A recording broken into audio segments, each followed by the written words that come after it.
परिस्थितियों को देखते हुए किसानों की जीत होगी और सरकार किसानों के सामने झुकेगी। क्यों? क्योंकि 40 दिन पहले जब किसानों ने आंदोलन शुरू किया था तो उन्हें किसान मानने को तैयार नहीं थे। ये कह रहे थे आतंकवादी हैं, खालिस्तानी हैं, पाकिस्तानी हैं।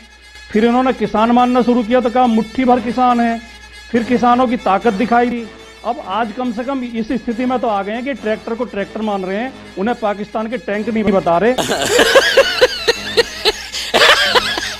और ये भी मान रहे हैं कि हमारे बिलों में कुछ कमी रह गई थी, 16 संशोधन करने को तैयार है उन बिलों में।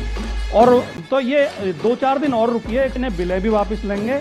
लेकिन इनके साथ वो हाल होगा कि वो चोर जो एक कोतवाली में पकड़ के लाया गया था, तो थानेदार ने कहा कि या तो 10 प्याज खा लो या 10 जूते लगवा लो। उसने कहा मैं तो प्याज खा लूंगा। जब प्याज खाई तो उसे बहुत कड़वी लगी। उसने कहा मैं जूते खा लूंगा। उसे जूता मारा गया। उसने 10 प्याज भी खाई और 10 जूते भी खाए। तो इसका क्या रेलेवेंस है कि सरकार को लड़ा ये जूते मारने का क्या रेलेवेंस है? संबित पात्रा यहाँ प्रधानमंत्री को जूता मारने की बात होगी, यहाँ सरकार को जूते मारने की बात होगी। वाह मोदी तू मर जा। संबित पात्रा आपकी आदत है, आप बातों को घुमाते हैं, आप गलत बयानी करते हैं। मैंने प्रधानमंत्री को जूते मारने की बात नहीं कही, मैंने चोर को जूते मारने की बात कही है। और संबित पात्रा आपने देश को बहुत मूर्ख बना लिया। अब आपके झूठों में मूर्ख बनने वाला नहीं है। इमरजेंसी के जमाने में मैंने एक मर्तबा ये कह दिया था कि सरकार चोर है, तो दूसरे दिन पुलिस स्टेशन पर मुझे बुला लिया गया। अफसर ने मुझसे पूछा कि आपने रात मुशायरे में ये कहा है कि सरकार चोर है।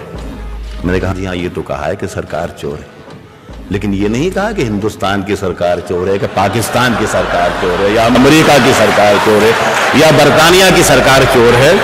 तो वह अफसर ने मुझे देख के अफसर मुस्कुराया और कहा कि अच्छा आप हमें बेवकूफ भी समझते हैं क्या? हमें मालूम नहीं कि सरकार कहाँ की चोर है? राजकुमार भाटी, आपने जो बोला वो जनता ने भी सुना। राजकुमार भाटी जो आपने बोला, संबित पात्रा ये मनोरंजक रुकना पड़ेगा आपको। राजकुमार भाटी आपने जो बोला वो जनता ने भी सुना। राजकुमार भाटी वो कंट्रोवर्शियल था जो आपने बोला ये प्याज भी खाएंगे और प्याज ज्यादा नहीं खाएंगे तो फिर जूते भी खाएंगे। आपका तात्पर्य सरकार से था। देखिए, अगर आपको मुहावरों को समझने की तमीज नहीं है तो ये इनकी संबित पात्रा की समस्या, मेरी समस्या नहीं है।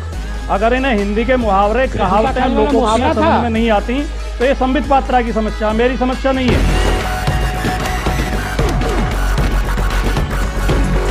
प्रधानमंत्री के बारे में कोई अपशब्द कहे हैं, किसी पार्टी के बारे में कहे हैं, मैंने एक उदाहरण दिया है। और सुनिए, ये देश की जनता अब समझ चुकी है कि भारतीय जनता पार्टी के लोग झूठ बोलते हैं। ये गरीब विरोधी हैं, किसान विरोधी हैं, लुटेरों के साथ हैं, पूंजीपतियों के साथ हैं। ये देश की खेती को बेचना चाहते हैं पूंजीपतियों के हाथों में। अब ये कितना ही झूठ बोलते हैं, कितने चुटकुले सुनाते हैं। अब इनके बहकावे में जनता आने वाली नहीं है।